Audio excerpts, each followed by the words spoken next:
في شخصيات كتير جدًا في لعبة الحبّار حرفيًا خلّتني أكره الحلقة اللي بيظهروا فيها من غير مبالغة، مش بس أشرار، لأ، دول ناس ممكن يخلّوك تتمنى خروجهم في أسرع وقت ممكن.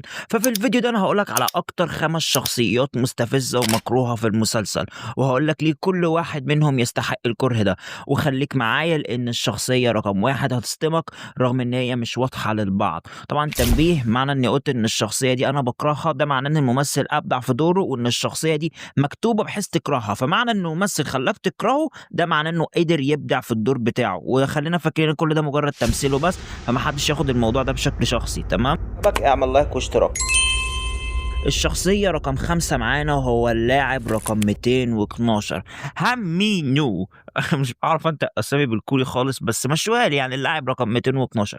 الشخصية دي ممكن تكون شخصية من أكتر الشخصيات المزعجة في المسلسل كله، ومن أول ظهور الشخصية دي وهي بتتصرف بطريقة هستيرية وبتعمل دراما على الفاضي. لعبة إيه اللسان اللي بيقع في المواقف الصعبة دي؟ لعبت على الكل في لعبة الحبال، وحاولت إن هي تقرّب من الكل، وكل شوية تمثّل وتصرّخ، بس مشكلتها الحقيقية إن هي كانت بتستغل كل اللي حواليها، وبالذات اللاعب رقم 101.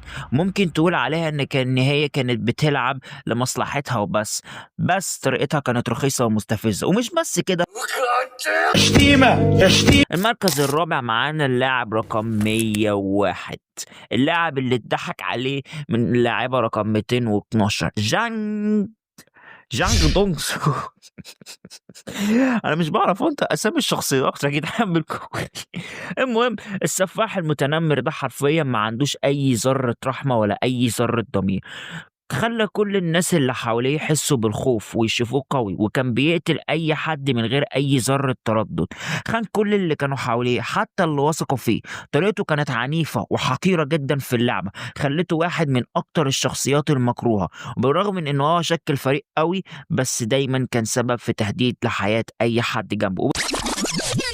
معلش يا جدعان، نقطة مهمة نظرًا لإن المركز الخامس والمركز الرابع يعتبروا مرتبطين ببعض، اللي هي اللاعبة رقم 212 واللاعب رقم 101 مرتبطين ببعض، وما بينهم علاقة توكسيك كمان، وكمان نقطة تانية هُم ماتوا مع بعض، فأنا هاضطر أوسّع المجال إني أحط اللاعبين دول في مركز واحد اللي هو المركز الخامس، وأخلّي المركز الرابع للشخصية 044. اللاعبة دي كانت سبب غير مباشر بإن سكويد جيم يكمّلوا من بعد الموسم التاني ويحصل الموسم التالت ويحصل المدعكة دي كلّها بإن هي أقنعت ناس إن اللعبة تكمّل وكده. هاعمل فيديو أطول عنها طبعًا، فيديو short أنصحكم تبقوا تروحوا تشوفوه. وكمان الشخصية دي حرفيًا ليها مشاكل كتير عملتها، يكفي إن هي استغلّت الناس وقت ضعفهم وقعدت تقنعهم بشوية شعوذة وحاجات متخلّفة، وهي حتى ما كانتش قادرة تثبت الدور بس لإن هُم كانوا وقت خوف صدّقوها، والنهاية اللي هي خدتها كانت النهاية اللي هي تستحقها.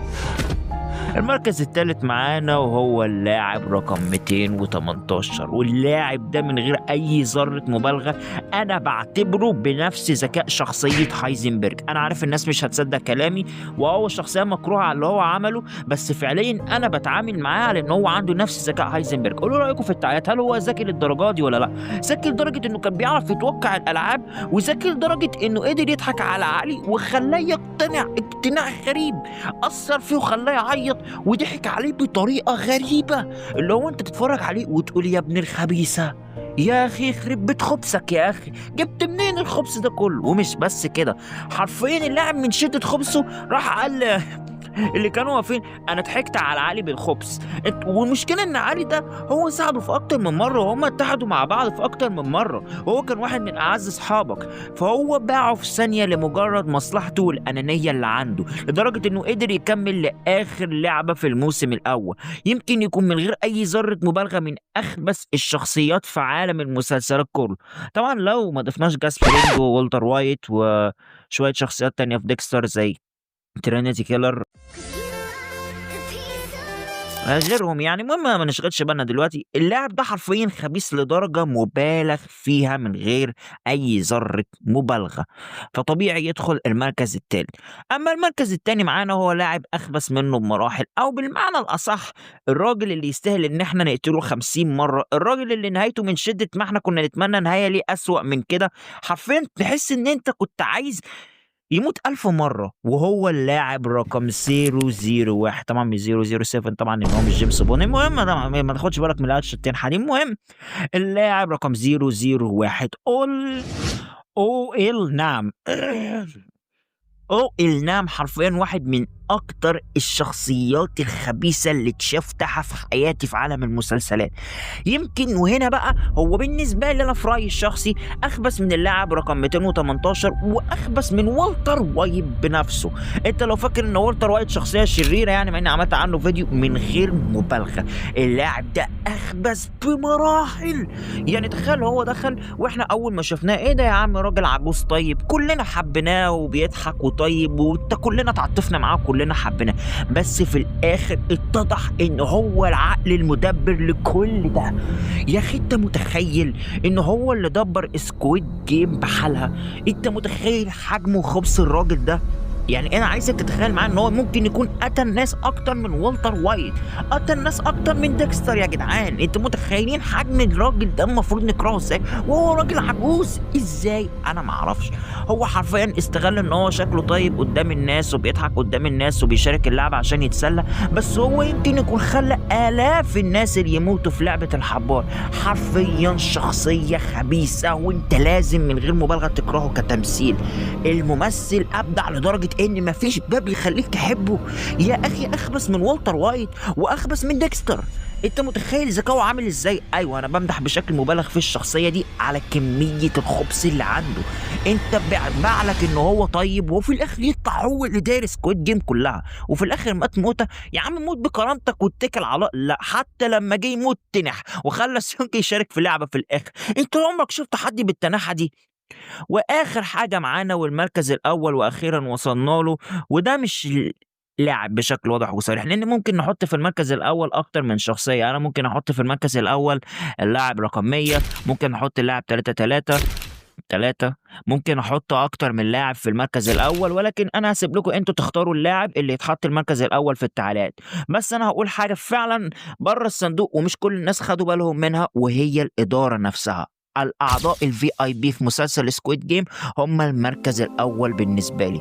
المركز الاول تقدروا انتوا اللي تحددوه في التعليقات طبعا كشخصيه، لكن بصراحه وعن استحقاق الاداره هي فعليا التنبيه والتوضيح للشخصيات السياسيه على ارض الواقع. هم بيسكتوا على ارض الواقع قد ايه هم ناس بيستمتعوا بعذاب الناس اللي حواليهم، قد ايه هم ناس اغنياء مستبيعين الدنيا ومستبيعين اللي فيها وبيحبوا يتفرجوا على معاناه غيرهم لمجرد ان هم اغنياء، وبيقعد يتفرج بكل مزاج شايف ان ارواح الناس اللي حواليه ملهاش اي ذره قيمه حرفيا. فانا عايزك تتخيل ان اكيد دول يستاهلوا المركز الاول في رايي الشخصي. بصراحه انا ما اتكلمتش عنهم كتير لان صباح الفل يعني ايه صباح الفل. المهم لان صباح الفل حرفيا الشخصي لسه يعني بيقع، لان صباح الفل يعني الاعضاء الVIP يعني منطقي ان هم ياخدوا المركز الاول في رايي الشخصي. في لعيبه كتير انا احب ان انتوا تتكلموا عنهم في التعليقات، ودي كانت اكتر 5 شخصيات بكرهها، نستثني اخر مركز طبعا اللي هو المركز الاول لان هم اعضاء كلهم يعتبروا المركز الاول فاهمني.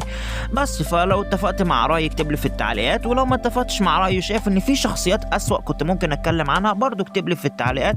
اشوفك في الفيديو الجاي، سلام. لان انا لسه مش عارف هعمل الفيديو اللي جاي امتى، فانصحك تشوف الفيديو ده عن ديكستر. صدقني هيعجبك جدا حتى لو انت ما تعرفش اي حاجه عن ديكستر، وهتستمتع بكل ثانيه فيه. اعمل لايك واشترك في القناه.